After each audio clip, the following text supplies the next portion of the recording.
winds 120 knots to the west. Radio X-Files avec Christian Page et Camille. Oh my gosh, dude. Radio X.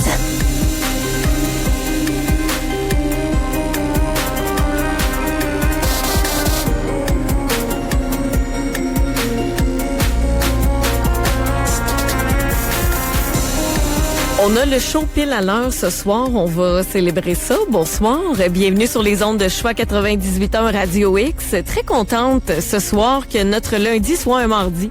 Hein, on avance dans le temps. On est une journée de plus pour se reposer. Et mon ami Christian Page est avec moi. Salut Christian. Bonsoir Camille. T'as passé une belle fin de semaine? Oui, absolument. Je me suis reposé un peu. J'en avais bien besoin. Ben oui, ça fait du bien comme ça. Un petit lundi de congé, on le prend. Oui. Et je suis contente, comme j'ai dit, que notre lundi soit un mardi. Alors, mardi, psychologie, phénomène de fantômes. Et pour présenter notre sujet ce soir, on a un extrait. C'est une bande-annonce? Oui, une bande-annonce d'un film qui s'appelle Ghost Hunter. Hein, le chasseur de fantômes, parce que ce soir, on va couvrir une histoire de fantômes extraordinaire, en fait, un phénomène de poltergeist, possession, fantôme, communication spirit, on a à peu près de tout. Et à travers cette histoire-là, on va découvrir un personnage assez controversé, je te dirais même un peu sulfureux, qui est un type qui s'appelle Harry Price. Et Ghost Hunter, c'est une adaptation, il faut bien l'avouer, là, très fictive de la vie de cet individu qui est devenu le plus célèbre chasseur de fantômes. Donc 90% fictif, 10% de faits vécus. À peu près. Et qui est devenu ce Harry Price, hein, qui a beaucoup marqué l'histoire de la recherche en parapsychologie, les fantômes, tout ça, au tournant des années 1920, 1930, et je te dirais même jusqu'au milieu peut-être des années 1940. Se donnait lui-même ce titre de Ghost Hunter, si même dans les faits, il était plutôt un homme de laboratoire, faisait de la recherche sur les phénomènes paranormaux, ne consacrait, je te dirais qu'à peu près 25% de ses activités à la chasse aux fantômes, mais les médias aimaient bien l'appeler le Ghost Hunter britannique.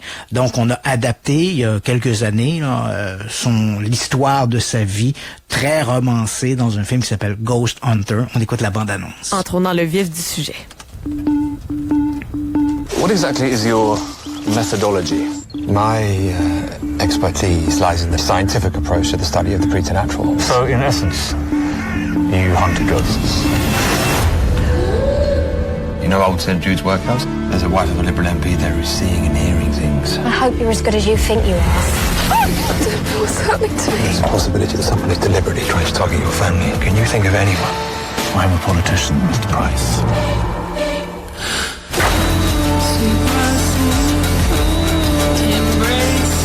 Give them their ghost and save the girl. I think I've forgotten what a weird and wonderful world it was out there. We are all haunted in some way. An answer for everything. Why her? Why here at this house? Why now? There's a trick to finding the truth. Based on a true story. Harry Price, Ghost Hunter. Sunday the 27th of December on ITV. OK, donc c'est de lui qu'il sera question ce soir avec l'étrange affaire d'Eleanor Zugun, c'est ça? Oui, Zugun. Okay. Donc la bande-annonce qu'on vient d'entendre, on le voit, c'est un film qui a été adapté, c'est une histoire qui a été adaptée pour la télévision en 2015. Et on a beaucoup reproché au film d'avoir fait beaucoup dans la fiction, parce que la réalité était un peu différente. Mais néanmoins, on va découvrir un peu ce personnage.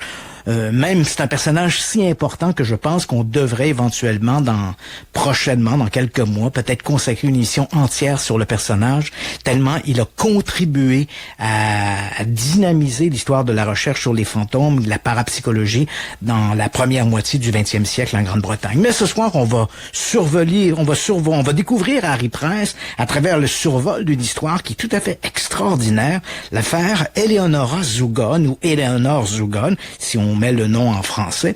Et c'est une histoire que j'ai évoquée dans ma trilogie de livres L'enquêteur du paranormal. Et à quelques reprises, alors que j'avais des conversations un peu à bâton rompu avec Marceau, je l'ai évoquée aussi parce que difficile de parler des histoires de poltergeist, de possession, de communication spirit sans, à un moment donné ou à un autre, évoquer l'extraordinaire histoire d'Eleanor Zugun. Donc, entrons dans le vif du sujet, comme tu dis, qui est cette Eleanor Zugon. Cette histoire-là, on l'appelle dans la littérature sur les phénomènes paranormaux le poltergeist de Talpa ou l'affaire Zugon. Elle met en scène, dans notre histoire, elle met en scène une fillette qui est au passage de l'enfance à l'adolescence. Eleanor Zugon, elle est née le 24 mai 1913 à Talpa. Talpa, c'est une toute petite commune de Roumanie. On est à l'ouest de Bucarest. Et les phénomènes dont je vais te parler débutent quelques mois avant son 12e anniversaire. Donc, on est en février 1925. Eleanor Zugon, qui vit avec ses parents, décide d'aller passer quelque temps chez sa grand-mère. Sa grand-mère, qui est une femme très âgée, elle a 105 ans, elle est aveugle et vit sous le même toit des cousins et des cousines qui prennent soin un peu de l'aïeul. Et c'est à ce moment-là qu'arrive Eleanor Zugon. Et au moment où elle arrive sur les lieux, le chemin faisant, elle est accompagnée d'une cousine. Elle va trouver un mouchoir. Et dans ce mouchoir, il y a 2 lits. Les lits, c'est l'argent, la monnaie locale. Elle trouve 2 lits enveloppés dans un mouchoir. Elle prend cet argent. Sa cousine, on est très superstitieux dans cette région-là. Après tout, c'est la Roumanie, le pays de Dracula, des vampires. Donc, elle trouve ces 2 lits, elle les voit. Sa cousine lui dit, tu devrais pas toucher à ça. C'est l'argent du diable. C'est une tentation du diable. Mais bien sûr, Eleanor, petite fille, évidemment, ne voit que les sous et ce qu'elle peut acheter avec. On est dans une région très rurale, on est très pauvre. Donc, Eleanor prend les 2 lits et arrive au village. Elle va au magasin général et va dépenser tout l'argent en confiserie. Oh. Donc, des bonbons qu'elle achète. Et elle le fait aux yeux de ses cousins et cousines avec qui elle ne partage pas son butin. Donc, elle rentre à la maison, elle a son sac de bonbons. Ben, à l'époque, écoute, en 1913, pour 2 lits, tu devais acheter 1 kilo de bonbons. Après, tu t'imagines. Moi, quand j'étais jeune, là, c'était comme des bonbons, c'était à 3 pour 1 scène. Ouais, c'est vraiment pas cher. Là, aujourd'hui, c'est 5 cents de bonbons. C'est bon, mais néanmoins, elle s'achète ses friandises qu'elle mange un peu en donnant envie à ses cousins et cousines. Tu vois, elle se la met dans la bouche, les savoure, mais évidemment, elle ne donne rien à ses cousins et cousines. Et à un moment donné, bien sûr, la dispute éclate entre Eleanor, ses cousins et cousines, parce que bon, tous veulent leur part un peu des bonbons. La grand-mère apprend l'histoire et elle est révoltée. Elle rappelle à Eleanor, t'as pris de l'argent que t'as trouvé sur la rue, c'est la tentation du diable, ces bonbons, c'est l'œuvre du diable et tu les as mangés, tu as pris le diable en toi, tu pourras plus t'en débarrasser, tu es maudite, littéralement. Alors évidemment, tu comprends que dans l'esprit d'une fillette qui en est à quelques semaines de son 12e anniversaire, ce sont plutôt des propos qui sont choquants et curieusement, dès le lendemain, des phénomènes commencent à se produire dans l'environnement d'Éléonore. Elle est toujours chez sa grand-mère avec ses cousins et ses cousines. D'abord, il y a comme des objets qui se renversent dans son environnement. Lorsqu'elle passe près de la table, par exemple, un plat, un verre placé sur la table se renverse. Et puis ensuite, la maison est bombardée par des pierres qui viennent de l'extérieur. Donc, on est dans toute la maisonnée réunie, on est dans la cuisine, et là, soudainement, des pierres sont lancées sur les murs de la maison, des pierres sont lancées même à travers les vitres. Alors, on s'inquiète et bien sûr, on met tout sur le dos de ces bonbons, de cet argent trouvé par Éléonore. Éléonore est finalement le vecteur de tous ces malheurs qui s'abattent sur la maisonnée. Et là, il faut savoir qu'en roumain, le diable s'appelle Dracu, comme dans Dracula, veut dire le dragon, le fils du diable, parce que en roumain, la veut dire le fils de. Donc, Dracula, par exemple, ça veut dire le fils de Dracul, puis Dracul, c'est le dragon, c'est le diable. Donc, en roumain, Dracu, ça veut dire le diable, le démon. Donc, tout le monde accuse Dracu d'être rentré dans la pièce et qu'Éléonore est la proie de ce terrifiant Dracu. Elle retourne, et là, les parents n'en veulent plus. La grand-mère n'en veut plus chez elle. Elle la renvoie donc chez son père et sa mère en disant, je ne la veux pas dans la maison, il y a des événements étranges qui se passent. Donc, elle retourne chez ses parents. Mais de retour à la maison, les phénomènes continuent à se produire dans l'environnement d'Éléonore. Donc, des meubles qui se renversent, des coups frappés dans les murs, des phénomènes mystérieux, inexplicables, que les parents superstitieux attribuent bien sûr à Draco. Alors là, éventuellement, on se dit, elle nécessite un exorcisme. Donc, on l'envoie dans un monastère, et là, on espère que le monastère de Gorovi, et on l'espère à ce moment-là que l'environnement religieux va permettre de libérer Éléonore Zugon de ces forces mystérieuses qui la hantent. Donc, elle est envoyée à ce monastère. On procède à un exorcisme, mais malheureusement, les phénomènes continuent toujours de se produire autour d'Éléonore. Elle est mise en isolement dans une pièce qui ressemble à un cachot, mais malgré tout, les phénomènes, on lui apporte un plat pour qu'elle le mange. Le plat est envoyé littéralement sur le mur. On ne sait plus quoi faire. Tant et si bien que les religieux décide de se débarrasser d'Éléonore. Eux autres aussi, mon Dieu, c'est le dernier retranchement. La situation là s'envenime. Donc on décide de se débarrasser d'Éléonore et on la retourne chez ses parents, qui n'en veulent pas plus non plus, parce que ces phénomènes-là, pour eux, c'est la marque du diable. Donc elle est envoyée simplement dans un institut psychiatrique où on va la mettre en surveillance par des médecins qui, eux, sont persuadés que tout ça n'est que de la superstition. On est quand même, en ce début du 20e siècle, on n'est quand même pas encore au Moyen-Âge. On se dit, bon, le diable, les vampires, tout ça, c'est de la superstition. Dans un cadre médical, on considère que l'état d'Éléonore est probablement dû à des effets pathologiques, une maladie mentale, des troubles de comportement. Donc, on la met en surveillance. Et c'est là, finalement, que l'histoire de cette jeune fille, dont des phénomènes mystérieux se produisent dans son environnement, qu'on a renvoyé de chez ses grands-parents, sa grand-mère, à la maison familiale, ensuite dans un monastère et ensuite à l'hôpital. Cette histoire-là commence à déborder un peu des frontières de Talpa. Puis Talpa, faut le dire, c'était une toute petite commune. Donc on commence à en parler jusqu'à Bucarest, et éventuellement les journaux de Bucarest parlent de cette histoire de cette jeune fille hantée, et l'histoire déborde sur les pays limitrophes, et notamment en Allemagne.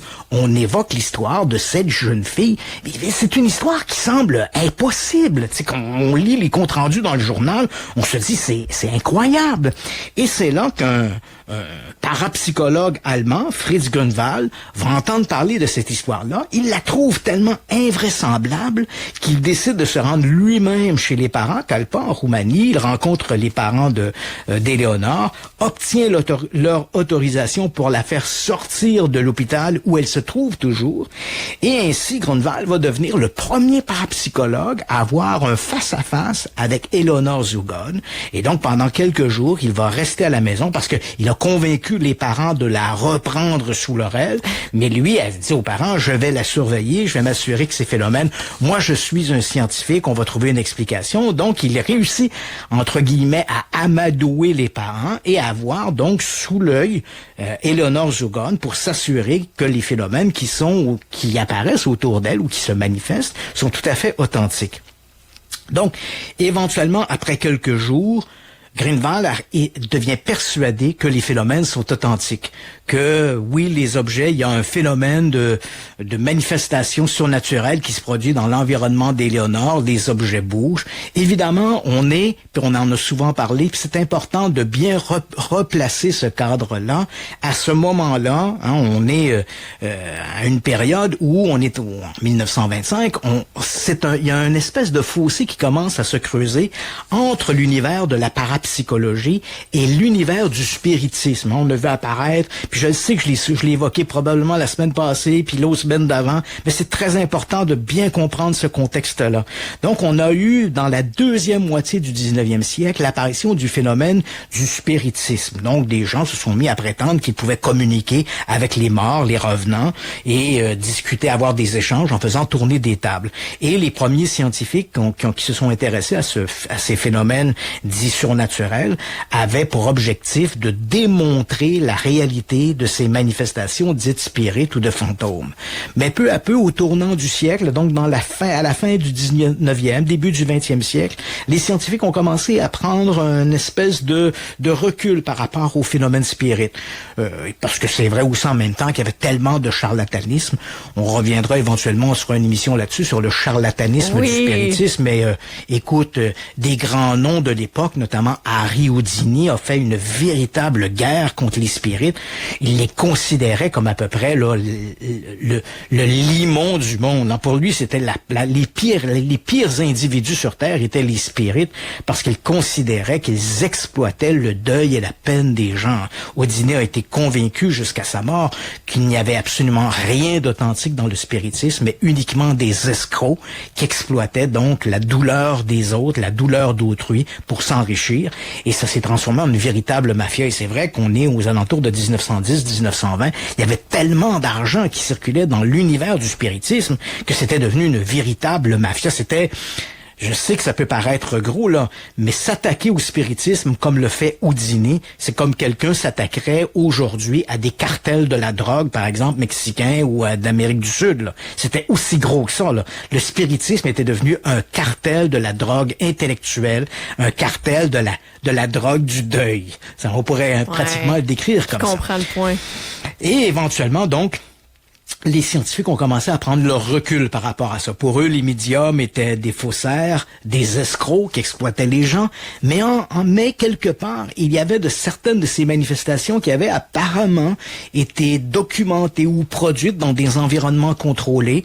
On pense notamment, là, j'avais fait une émission à un moment donné avec Yannick pour parler de ça, les moulages spirites qui avaient été faits en 1919-1920 par un dénommé Franek Kloski à l'Institut métapsychique international à Paris. Et qui encore aujourd'hui, en 2022, on n'a jamais réussi à reproduire. Hein. C'est-à-dire que, ou bien Kloski a utilisé une méthode, ou c'est vrai, ou Kloski a utilisé une méthode, une fraude, mais tellement sophistiquée, tellement élaborée qu'encore aujourd'hui, on n'a pas compris comment il s'y est pris. Mais néanmoins, il y avait certains de ces phénomènes qui semblaient avoir été produits dans des conditions rigoureuses, notamment les moulages spirites. Faut quand même citer que le seul moyen qu'on avait pensé pour que les moulages puissent être faits de cette manière-là, c'est que Kloski, c'était des moulages de mains dans la paraffine, mais des mains d'adultes qui avaient la taille de mains d'enfants.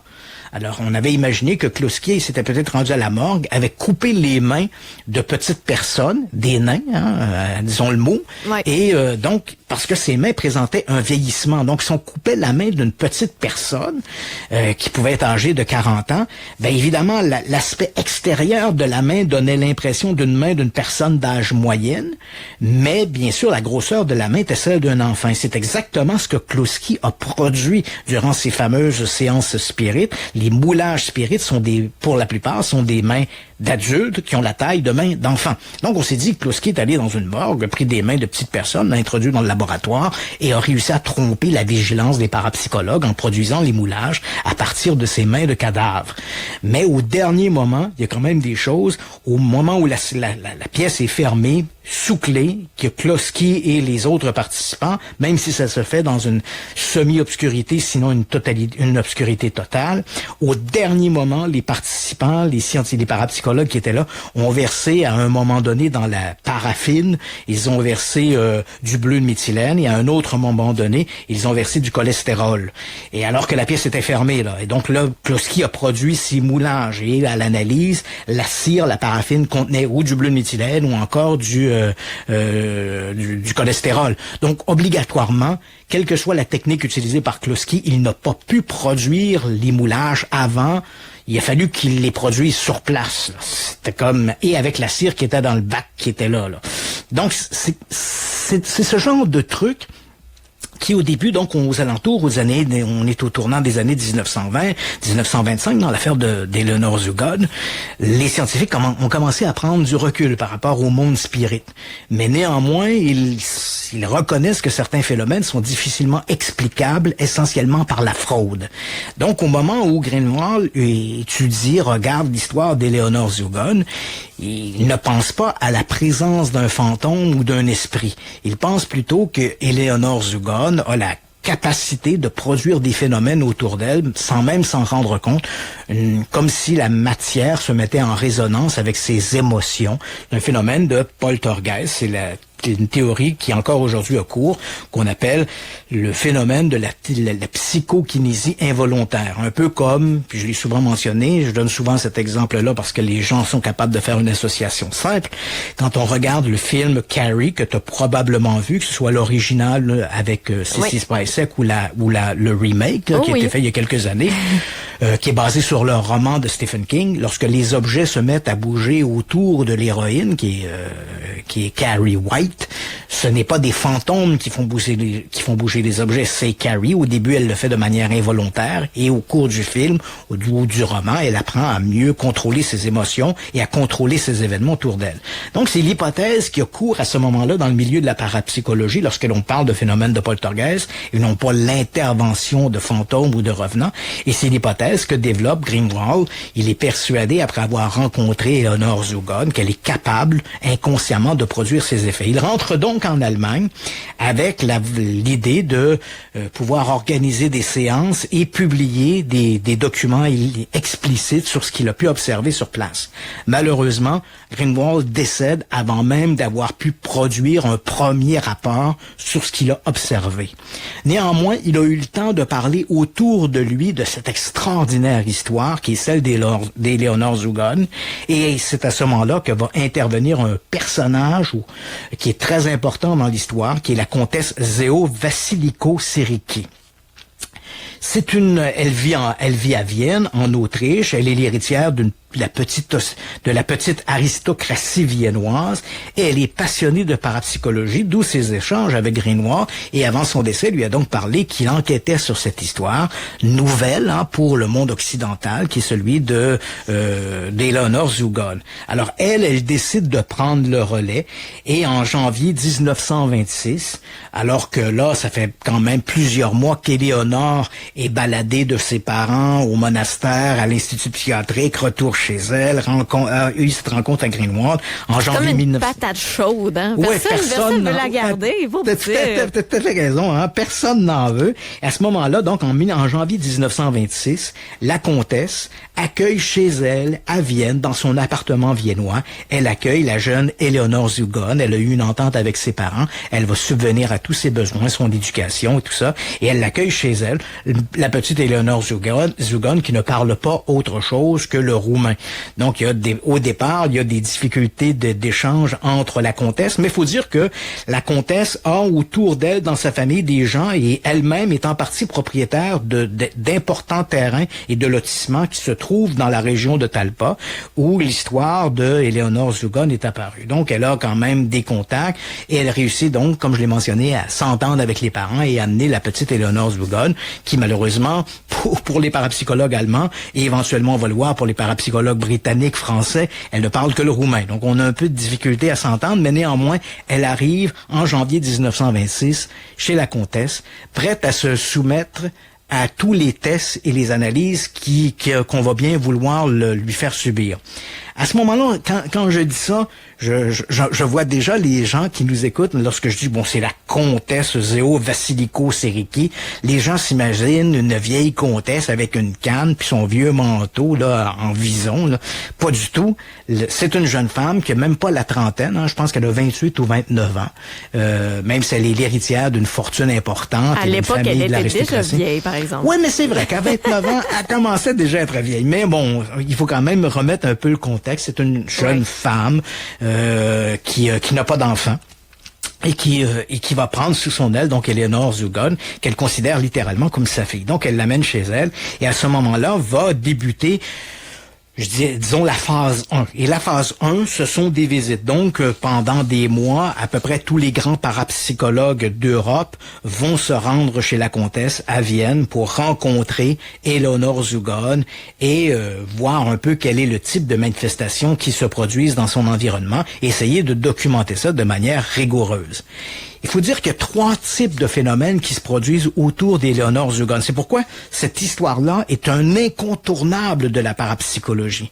Dans un premier temps, il y a des phénomènes physiques, donc autour d'Eleanor, mais elle n'est pas toujours dans la pièce où ça se produit, mais c'est toujours quand même dans son environnement rapproché.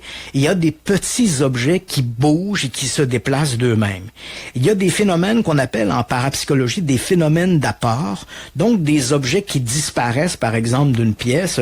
À un moment donné, un parapsychologue se dit, ben mon Dieu, j'avais un stylo dans ma poche, et puis il va le retrouver dans une autre pièce, comme si le stylo avait disparu, pour réapparaître dans une autre pièce. Donc des objets, des petits objets semblent disparaître pour réapparaître dans des lieux parfois inusités. Une histoire de chaussure, par exemple, qui disparaît, qu'on retrouve sur le dessus d'une armoire à un moment donné. Donc ce sont ces phénomènes d'apport et de phénomènes de mouvement ou d'objets qui vont se renverser, des livres qui sont jetés à bas des bibliothèques ou des trucs comme ça qui se produisent dans l'environnement immédiat de Eleanor Zugon. Il faut le dire aussi, Eleanor, depuis cet événement chez sa grand-mère, un peu plus d'un an plus tôt, elle est persuadée qu'elle est possédée par Draco, ce démon. Elle est persuadée qu'en elle, il y a cet esprit malsain et malfaisant qui agit contre son gré, qui produit ces phénomènes. Donc, il y a les phénomènes physiques que je viens de décrire, objets qui bougent, objets qui sont déplacés ou téléportés d'un endroit à un autre. Il y a un phénomène de médiumnité. Donc, Eleanor, parfois, elle se met dans des états de transe, et elle, qui est pratiquement illettrée, lorsqu'on lui tend un crayon et une feuille de papier, va se mettre à écrire des phrases tout à fait cohérentes, écrites bien sûr en roumain, et elle va à certains moments donner de l'information. Par exemple, elle va dire à un personnage, l'objet que vous recherchez est à tel endroit, vous allez rencontrer telle ou telle personne, presque de la clairvoyance, et bien sûr, elle prétend que c'est Draco, ce diable, ce démon qui agit à travers elle et qui lui fait faire cette écriture automatique. Et le phénomène le plus étonnant dans le cas d'Eleanor Zugon, c'est des phénomènes dermatologiques. Donc, à des moments donnés, elle prétend qu'elle est attaquée par Draco. Donc, des marques de griffures apparaissent sur son corps, des marques de piqûres et des marques de morsures. La comtesse va tenir un journal rigoureux des manifestations qui sont observées et rapportées. Et ce qu'elle constate, c'est que ces marques apparaissent toujours sur des parties du corps de Eleanor qui sont exposées. Donc, par exemple, ça va apparaître sur son visage, son décolleté, dans son cou, sur le dos de ses mains. D'ailleurs, sur le dos des mains, jamais dans la palme des mains, sur les bras ou sur les jambes, si elle porte bien sûr des blouses à manches courtes ou encore des shorts. Là, des marques peuvent apparaître sur ses jambes ou sur ses bras. Mais si ces parties sont couvertes, les marques n'apparaissent pas. Et c'est parfois des marques qui donnent l'impression de morsures. À d'autres occasions, on a l'impression que ce sont des griffures. Et à d'autres moments, on a l'impression que ce sont des piqûres, comme si on avait pris une aiguille et on avait piqué la peau.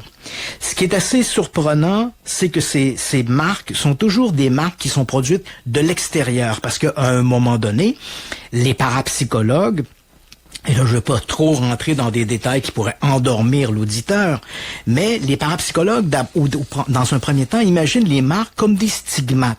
Les stigmates, ce sont des phénomènes qu'on rencontre particulièrement dans le cadre d'un environnement religieux où des gens vont développer des marques qui rappellent les marques du Christ. Donc, par exemple, des marques sanglantes dans les mains, dans les pieds, autour de la tête qui représentent la couronne d'épines, ou sur le flanc, l'endroit où le Christ a été percé en croix par la lance de Longinus. Et ces phénomènes, il y a un cas bien connu là au 20e siècle, qui est le Padre Pio, un moine italien dont les gens venaient des 4 coins du monde pour rencontrer. Mais à un moment donné, ces stigmates étaient si apparents que l'Église lui avait demandé de ne plus tenir des homélies publiques pour éviter cette curiosité qu'il suscitait dans le public, parce que les gens se déplaçaient pour aller voir Padre Pio, qui était canonisé. Et on disait, il a les marques du Christ, et les gens allaient dans l'église pour voir Padre Pio, non pas pour écouter la messe, mais pour voir les marques de la stigmatisation. Est-ce Bref, que au début, être prétentieux, une prétention d'être la réincarnation de Jésus? Pas du tout. Pas du tout. Okay. Ce sont des phénomènes les gens qui ont été marqués si on regarde bien sûr dans un contexte religieux, les gens qui ont été marqués des stigmates, et là, on pourra se faire à un moment donné une émission là-dessus, mais disons que ce soir, je ne me prononcerai pas sur la réalité ou non des stigmates, mais mais si les phénomènes existent, s'il est authentique, comme dans le cas du Padre Pio, plusieurs médecins ont regardé ces marques-là et on parle. Certains parleront d'un miracle, mais dans le domaine médical, on préfère parler d'une somatisation. Donc, on a une vie tellement pieuse, on est tellement près du Christ, on est tellement dévoué à cette vie chrétienne qu'à un moment donné, par somatisation, l'individu, le dévot, va voir apparaître sur son corps des marques qui rappellent celles du Christ. Donc, c'est comme l'esprit sur le corps, qui fait l'action. Et au départ, lorsque Éléonore Zugon présente ces marques, on imagine, les parapsychologues se disent, tiens, c'est peut-être un peu comme le phénomène des stigmates, mais sauf que là, au lieu que ce soit les marques du Christ, ce sont des morsures qu'elle attribue à Dracou, ou des griffes qu'elle attribue à Dracou, mais on est peut-être dans un phénomène de somatisation. Ce qui est vite écarté parce qu'on place sur Éléonore, on va enduire son corps disons un fond de teint, pour donner, c'est une pâte qu'on la recouvre, mais imaginons un peu un fond de teint qui a la couleur de la peau, et lorsqu'à un moment donné, elle dit « j'ai été griffée », et ça se fait devant tout le monde. Là. Elle est assise, par exemple, et tout d'un coup, elle pointe son visage. Et tu vas voir, on va revenir là-dessus, parce qu'il y a un film qui a été tourné où on voit ces événements-là. Donc, elle pointe son visage, elle pointe sa joue, et là, on regarde et on voit apparaître les témoins voient apparaître devant leurs yeux, et dans le cas du film, on le voit apparaître devant la caméra, on voit apparaître ces marques sur son visage, et là, il dit, voilà, c'est Dracou, ils viennent de me griffer, je l'ai senti, et là, on voit les marques de griffes apparaître. Mais quand on y regarde de plus près, on constate que les marques viennent toujours de l'extérieur. Le fameux fond de teint qu'on a mis sur le corps, quand on le regarde à la loupe, ce fond de teint, on voit qu'il a été déplacé. Donc la griffe, le coup de griffe, c'est un coup de griffe qui est pas venu de l'intérieur du corps de Éléonore, mais de l'extérieur. Et là, je veux pas faire ma langue sale, mais quand je dis une griffe, ça peut être un ongle aussi. Ah, OK. C'était pas si transperçant que ça. Fait que on a comme des égratignures qui apparaissent sur le corps d'Éléonore, des marques de morsures. Et dans le cas des morsures, par exemple, ce sont toujours dans le cas j'ai mentionné que les marques de griffes, par exemple, ou de piqûres, ou même les morsures, apparaissent toujours sur des parties du corps d'Éléonore qui ne sont pas couvertes par ses vêtements. Dans le cas des morsures, c'est exactement la même chose, mais dans certains cas, les morsures apparaissent sur des endroits que Éléonore ne peut pas rejoindre avec sa bouche. Par exemple, elle pourrait pas s'auto-mordre dans le cou. Okay. Et pourtant, il y a des marques de morsures qui apparaissent dans son cou. J'aurais posé la question parce qu'évidemment, se mutiler ou s'infliger ses propres blessures aurait pu être une option. Là. Ma belle Camille, on y a tous pensé. C'est ça. La première fois, j'ai eu un compte rendu cette histoire-là. Je me suis dit, elle peut se mordre elle-même. Il y a des images assez spectaculaires où on voit une marque de morsure apparaître sur le dessus de sa main. Et on se dit, écoute, elle peut se mordre elle-même, mais évidemment, il faut toujours retenir que dans bien des cas, ces phénomènes-là se produisent en présence d'individus et ces phénomènes-là se produisent à tout moment. Et ils peuvent se produire aussi bien dans une pièce mal éclairée que dans une pièce parfaitement éclairée, dans un salon, en pleine lumière du jour. Et là, Éléonore va dire « Ouch !» Et là, on voit apparaître sur sa main, devant des témoins, on voit la morsure apparaître. À un moment donné, on a un rapport disant qu'on aurait... Parce que dans certains cas, la marque de morsure semble recouverte d'une substance un peu glissante. On se dit c'est peut-être la salive. On va analyser la salive en question. Et là, on dit que la salive ne correspondait pas à la salive d'Éléonore Zugon. Mais j'avoue que c'est un rapport pathologique de 1926 et ça semble pas très sérieux. Donc, prenons ça avec un grain de sel. L'analyse qui dit que c'est pas la salive d'Éléonore Zugon, Ouais, je pense que ça fait l'affaire de certains, mais j'aurais voulu avoir une analyse pathologique beaucoup plus étoffée qu'un bout de papier, tu sais, une napkin sur un coin de table où un docteur dit c'était pas sa salive. Bon, disons bon. Dans certains cas, on rapporte parce que l'affaire Zugon, elle est bien documentée. On a beaucoup de photos, puis on a même un film. C'est ça qui est extraordinaire. On a un film et on voit dans certains cas les morsures. Il y a un exemple où les marques de dents ne sont que des marques de molaires. Et on dit que la dentition d'Éléonore ne correspond pas aux marques de dents. Ça, je vais mettre un petit bémol là-dessus. Mais néanmoins, la marque de molaire, je vois mal comment elle pourrait se mordre la main et ne laisser que l'empreinte de ses molaires, mais pas des incisives ou de ses canines. Ça me paraît quand même un peu étrange. Et là, on a quand même des photographies et un rapport assez détaillé. Bref, on a ces rapports-là qui sont établis. On sait que les marques semblent venir de l'extérieur à cause de cette espèce de fond de teint qu'on a mis sur Éléonore. Donc, on n'est pas exactement dans le même univers que les stigmates.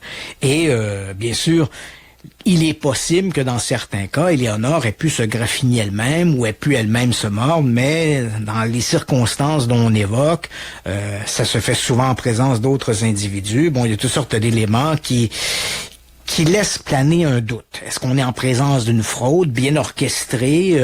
On a une jeune fille. D'ailleurs, Éléonore Zugon est une jeune fille un peu troublée. Je vais y revenir là-dessus, mais c'est une jeune fille. Au moment où on se parle, elle a 12 ans et à travers toutes ces expériences-là, elle va passer de l'âge de 12 à 13 ans. Mais c'est une jeune fille qui n'a pas un retard mental. Il faut bien se préciser, elle n'a pas un retard mental, mais peut-être est-ce son immersion dans une société occidentale, alors que du côté de la Roumanie, on était un pays qui est un peu à la traîne du reste de l'Europe. C'est une jeune fille qui a un retard de développement.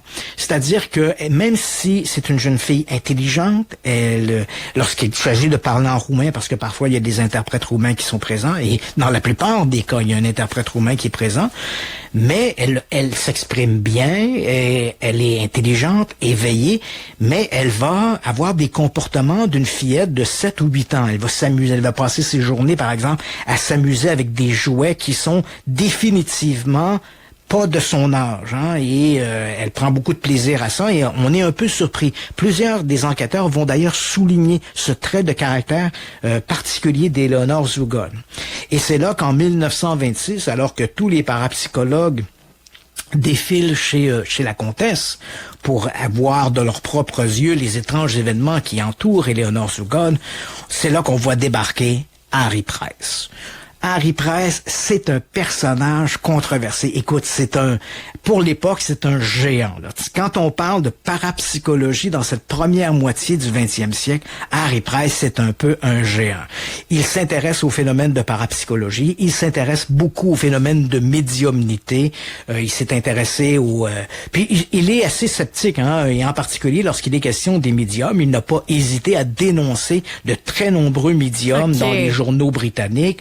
Les médiums britanniques le détestent et le fuient. Pour eux, Harry Price, c'est comme l'ennemi à abattre.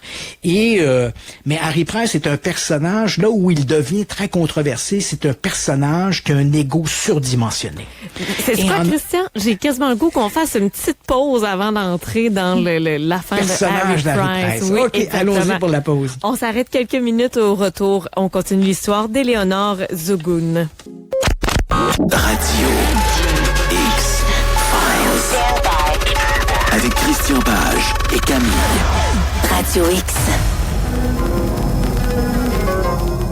19h40, on parlait, le sujet de ce soir étant l'étrange affaire d'Éléonore Zugon, et Harry Price arrive dans le décor. Est-ce une possession interne ou encore un esprit qui vagabonde autour de la jeune fillette? Et c'est un peu la question que se pose Price. Il débarque donc chez la comtesse en 1900. On est au printemps de 1926. Tous les parapsychologues d'Europe parlent de cette histoire tout à fait extraordinaire. Ce que voit Price sur place le convainc de la réalité des manifestations. Mais c'est un personnage qui est sulfureux, c'est un personnage très controversé. Il a un ego surdimensionné. Il faut savoir qu'à Londres, il y a déjà la Society for Psychical Research, le centre de recherche sur les phénomènes psychiques. Mais Price est au-dessus de ça. Donc, il a créé son propre laboratoire de recherche en parapsychologie. Il ne veut pas dépendre d'autres personnes. Il est Harry Price, donc c'est lui le numéro 1. Donc, il invite la comtesse et Eleanor Zugon à se rendre dans son laboratoire en banlieue de Londres, où il va les soumettre à différentes expérimentations, qu'il va soumettre surtout Eleanor Zugon, dans des conditions rigoureuses et dans lesquelles ces manifestations vont se produire. Mais c'est un couteau à double tranchant. D'un côté, si des gens se disent, ben voilà, Eleanor a été soumise à l'expertise d'Harry Price, qui en est sorti convaincu de la réalité des manifestations, d'autres personnes détestent tellement Price à cause de cet ego surdimensionné qu'on dit, ben là, voilà, c'est sûr que Price il va essayer de s'approprier cette histoire. C'est ça, le Pète de Brou va dire qu'il s'est occupé de cette histoire-là, puis bon, il va presque demander un droit d'auteur sur l'histoire à être publié éventuellement. Donc, tu vois, c'est un couteau à double tranchant à cause, justement, de la personnalité d'Eleanor Zugon. Donc, on est loin d'être convaincu, malgré le discours d'Harry Price, même si dans une certaine communauté de parapsychologie, c'est un individu qui est très respecté. Mais quand même, les sceptiques continuent de se dire qu'il y a peut-être anguille sous roche, et surtout le contexte dans lequel ça se fait. On a Price qui est un personnage sulfureux. Dans certains cas, on a comme des éléments spirites. Eleanor se met en transe et dit parler avec Draco. Et à d'autres moments, elle veut faire réagir Draco, elle prend un dessin qu'elle a fait du personnage avec des cornes, un personnage de diable, et elle frappe dessus avec un marteau. Et quand elle fait ça, les réactions ne se font pas attendre. Elle insulte Draco de vive voix et frappe sur le dessin qu'elle a fait de Draco pour produire les manifestations. Ça peut paraître un peu étrange, mais ça semble fonctionner. Et puis là, comme je vois le temps qui passe, écoute, je vais aller aux éléments les plus importants de l'histoire. Écoute, il y aurait tellement à dire.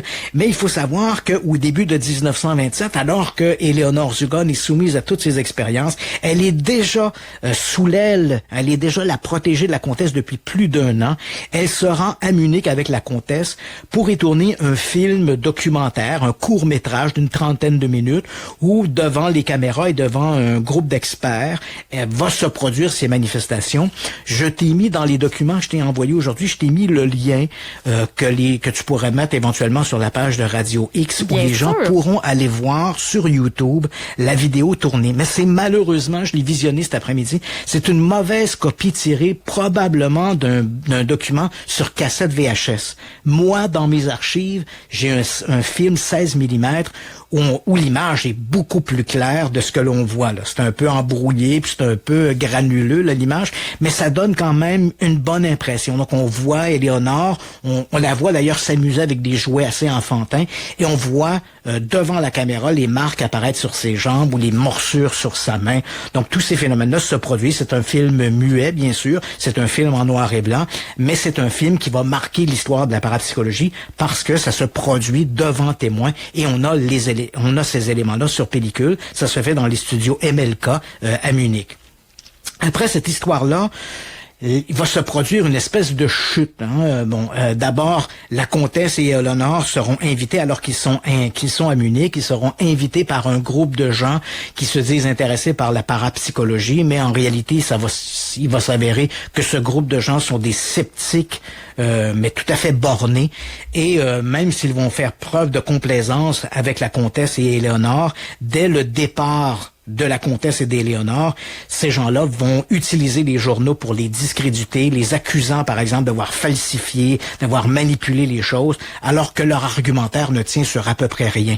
Mais éventuellement, la comtesse va les poursuivre en justice pour diffamation, mais lorsque les tribunaux commencent à se mettre là-dedans, lorsqu'il commence à y avoir des sous, tu comprends que l'affaire devient un peu très, très, très nébuleuse, et là, on ne sait plus qui veut faire quoi avec quoi.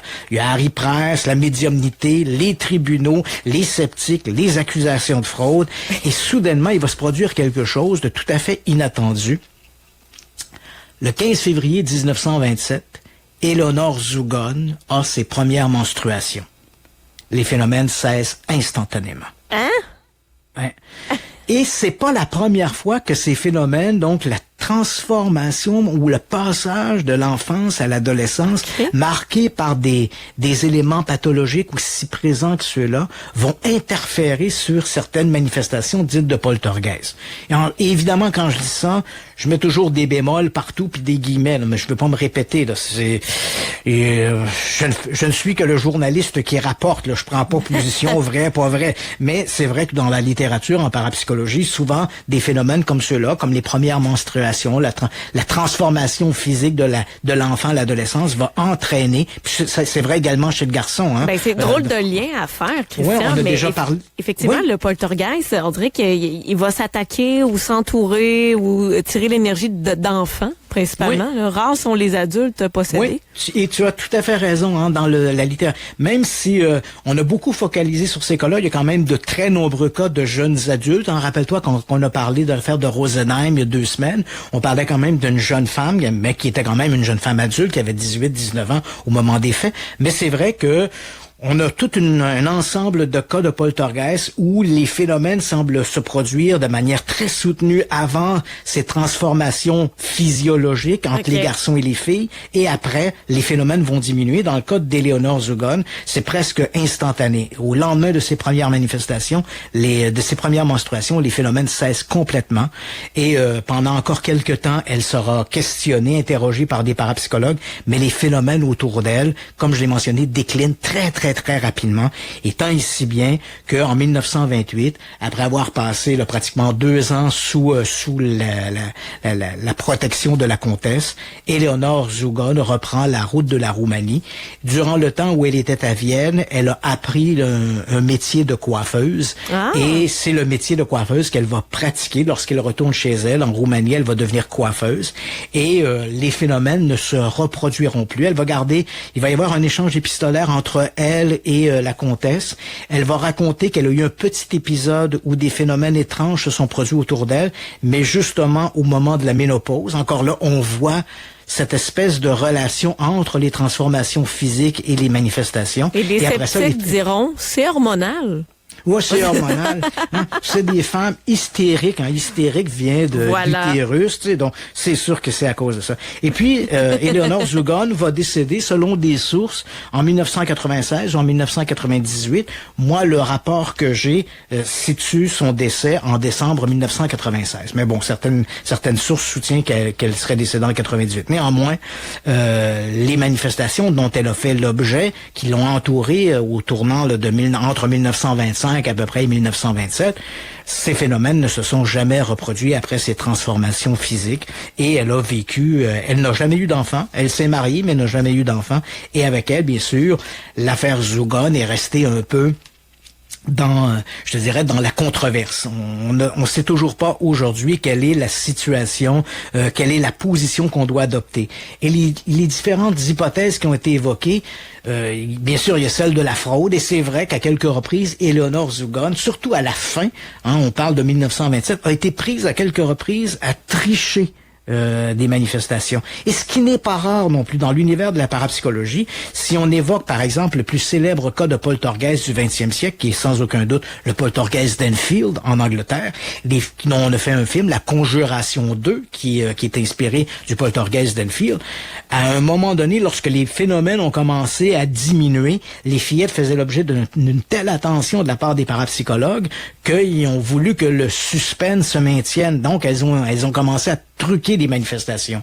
Mais c'est sûr que ça jette un discrédit. Même si après avoir été prise à falsifier des manifestations, Eleanor Zugon a prétendu que toutes les autres manifestations avant étaient authentiques.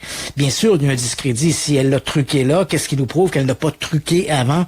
Ça reste un objet de controverse. Même si certains diront, oui, mais certaines des manifestations s'étaient produites devant les yeux de témoins, en plein jour. Certaines ont été documentées dans des conditions rigoureuses. Néanmoins, le fait, il faut retenir qu'Eleanor Zugon a déjà à quelques reprises été prise en flagrant délit de falsification, et ça jette énormément de discrédit sur cette histoire-là. L'autre hypothèse, bien sûr, c'est est-ce qu'elle était réellement possédée par un démon qui se manifestait à travers surnaturel. Malheureusement, c'est une hypothèse qu'on peut pas poursuivre parce que ça devient expliquer l'inexpliqué par l'inexplicable. Si c'est pas un fantôme, ben c'est un démon, mais c'est aussi invraisemblable l'un que l'autre. Ça nous amène en fait sur une voie sur laquelle on ne peut pas tirer aucune conclusion. Et moi, je ramène toujours ça, Christian, la maladie mentale.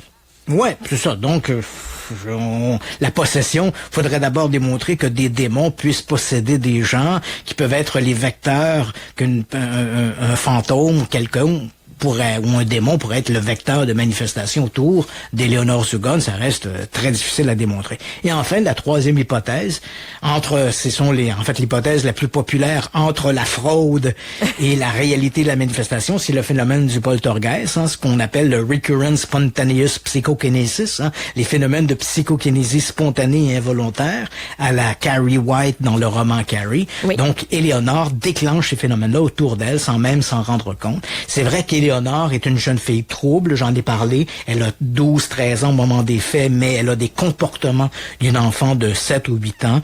Elle vit au départ, il y a ce transfert de la grand-mère aux parents, des parents au monastère, ou du monastère à l'hôpital. Et à travers tout ça, à un moment donné, la mère d'Eleanor va décéder et elle vit seule avec son père. Et là, ça devient un petit peu louche. Éventuellement, Eleanor va confier à la comtesse, et on a peu de détails, donc il faut prendre ça avec un grain de sel, mais Eleanor va confier à la comtesse qu'il y aurait eu des abus, qu'elle aurait été violée, qu'il y aurait eu des séquences d'inceste avec son père et des séquences d'inceste avec des cousins. Donc, la vie d'Eleanor Zugon, quelque part en Roumanie, reste très nébuleuse et pourrait expliquer une partie de ses comportements un peu étranges et, je dirais, atypiques pour une enfant de son âge. Et bien sûr, si on adopte cette hypothèse-là, parce qu'elle a tous les caractéristiques d'un phénomène de poltergeist comme ceux qu'on rencontre en parapsychologie.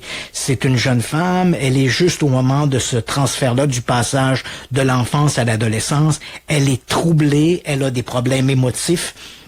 Elle a vécu des choses pas très brillantes dans son enfance et qui pourraient ressurgir. Et les phénomènes de télékinésie spontanée récurrente, ce sont des phénomènes, c'est un peu comme je l'expliquais un peu plus tôt, c'est comme si la matière se mettait en résonance autour de la personne. Au lieu que, au moment où elle se met en colère, d'ailleurs, il est rapporté dans le journal de la comtesse que Eleanor était une jeune fille qui avait entre guillemets, du caractère. Mais il faut savoir que en 1926, l'expression avoir du caractère, c'est des explosions de colère. Et Eleanor faisait preuve de ça, des explosions de colère. Donc, c'est une jeune fille qui est trouble et soudain, au lieu que, lorsqu'elle se met en colère, au lieu de frapper sur la table avec son poing, c'est comme si un coup résonnait dans le mur ou une chaise se renversait. Comme si la matière se mettait en résonance avec ses émotions. Qu'est-ce qui produit ça? Et on en revient à peu près toujours à notre case départ, parce que je l'ai évoqué dans le cas du poltergeist de Rosenheim ou dans d'autres histoires semblables. On parle de l'énergie psychique, mais l'énergie psychique, qu'est-ce que c'est? Elle n'a jamais, puis il faut insister là-dessus, c'est un beau mot, c'est une étiquette que l'on aime bien coller à ce genre de manifestation, mais l'énergie psychique n'a jamais été démontrée. Et si un objet bouge, comme dans le cas, par exemple, de Carrie, lorsque les objets se mettent en mouvement autour d'elle, il faut bien qu'il y ait quelque chose, il faut qu'il y ait une énergie. Un verre ne peut pas tomber à terre tout seul, un meuble ne peut pas se déplacer si quelque part il n'y a pas de l'énergie qui met le mouvement, qui crée le mouvement. Or, cette énergie, que les parapsychologues aiment bien baptiser énergie psychique, elle n'a jamais été quantifiée, elle n'a jamais été démontrée, elle n'a jamais été prouvée. Et il faut se rappeler que avec l'avènement des recherches de pointe dans le domaine de la physique quantique, notamment avec les accélérateurs de particules, comme le grand collisionneur de Hadron, qui est construit sur la frontière de la France et de la Suisse, on a réussi des exploits extraordinaires. On a pratiquement réussi à créer des trous noirs en laboratoire. On a isolé le boson de Higgs, une particule qu'on appelle la particule de Dieu. Mais on n'a jamais vu l'énergie psychique. Si l'énergie psychique existe, elle nous a échappé jusqu'à maintenant. C'est bien caché. Ouais, c'est ça. Donc, oui, on comprend la mécanique intellectuelle. Si des phénomènes se mettent en mouvement autour d'un individu, il faut bien qu'il y ait une énergie quelque part qui se manifeste. Malheureusement, cette énergie, qu'on appelle l'énergie psychique, n'a jamais été démontrée. Donc, ça nous renvoie, on est aussi dans la pénombre en parlant d'énergie psychique que si j'évoque un esprit, si j'évoque le démon ou les extraterrestres ou n'importe quoi. Tu comprends? J'ai pas de prise, là. Je veux dire, on a l'impression que le discours semble plus scientifique quand on évoque un phénomène de télékinésie involontaire et récurrent. Ça paraît plus scientifique que de dire c'est Dracou qui se manifeste. Oui, effectivement. Mais ultimement, j'aime bien Dracou, mais ultimement, quand on regarde ça avec un pas de recul, ben on constate qu'on est exactement dans les mêmes eaux. On est dans le domaine de l'invérifiable.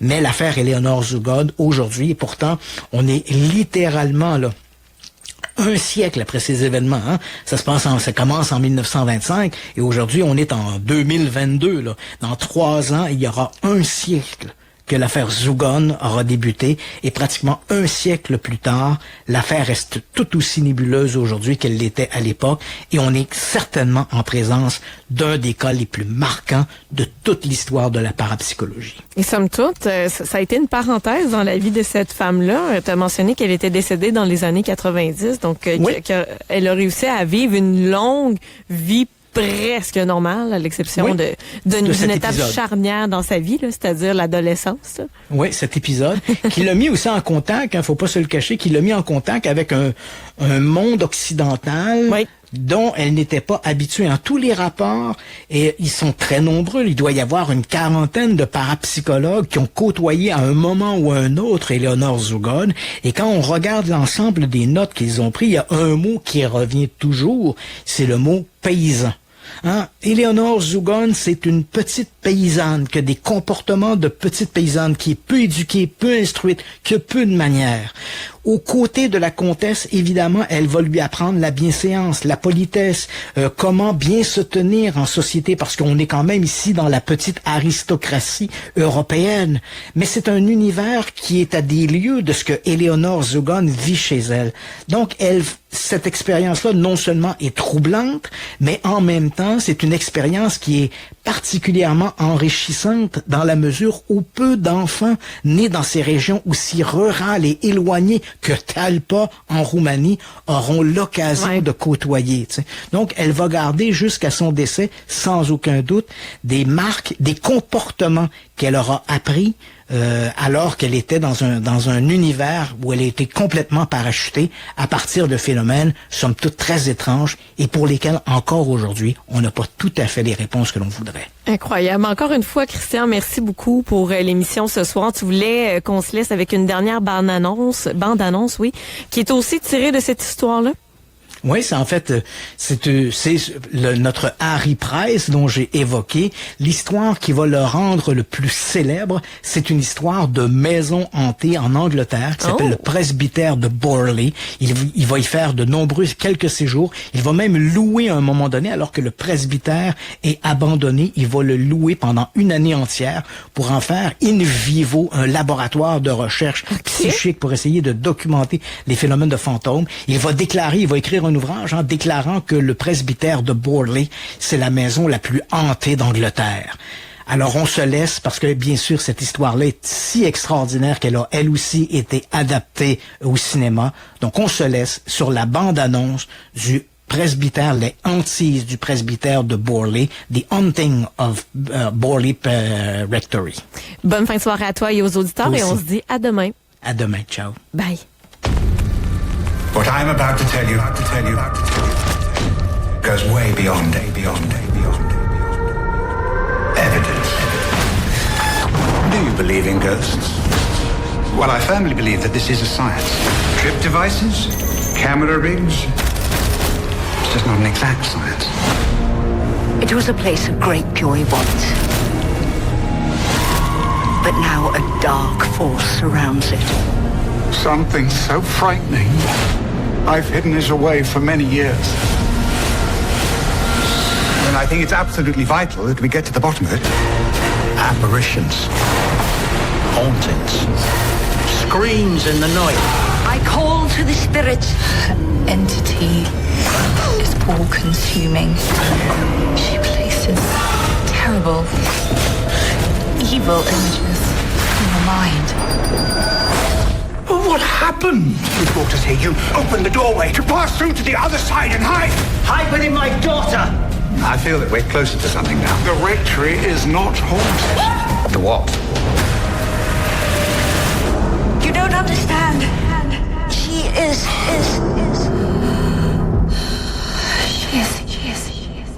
She's behind you.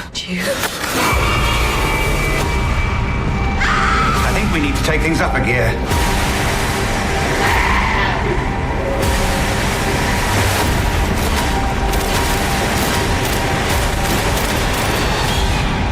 Do you still feel her presence?